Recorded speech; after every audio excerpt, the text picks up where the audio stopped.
Mga kababayan, ito na yata ang gobyernong pinakahinabla. The most sued government in the history of the Philippines.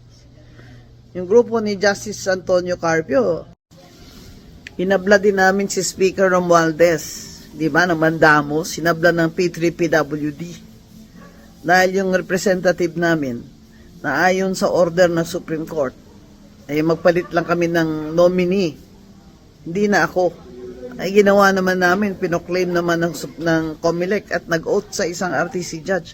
Ayaw pa rin niyang paupuin. Ayaw mo niyang bigyan ng oath, ceremonial oath dyan sa House of Reps. Kaya kami pumunta sa Korte Suprema at nagsumbong na i-declare na ang constitutional yung internal rule na yan ng House na kahit na proclaim ka na, naka-oath ka na, hindi ka pa rin makaupo pag hindi ka nag-surrender oath dyan sa Speaker.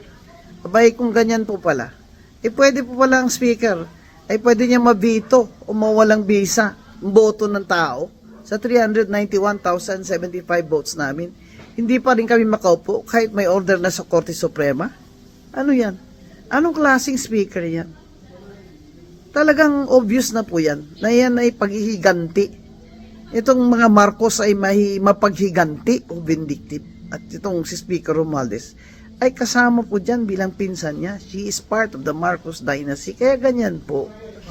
Sana naman ay dahil rule of law tayo, demokrasya tayo dapat, ay hindi sila ganyan. May isa pang nagabla sa kanila, yung aking mortal enemy na si Topacio. Inabla din sila sa ombudsman, criminal case. Kasi wala na pong mapuntahan ng mga tao. Wala na po dahil ang hawak nila sa kapangyarihan ay hawak na sa leeg. Hindi man tayo na martial law. Malapit na po tayo, parang ganun. Ito pa, meron pa silang House Committee sa House of Reps. Siyempre, utos din yan ng Speaker. Na lahat ng mga pro-Duterte na mga vloggers ay narco-vloggers daw.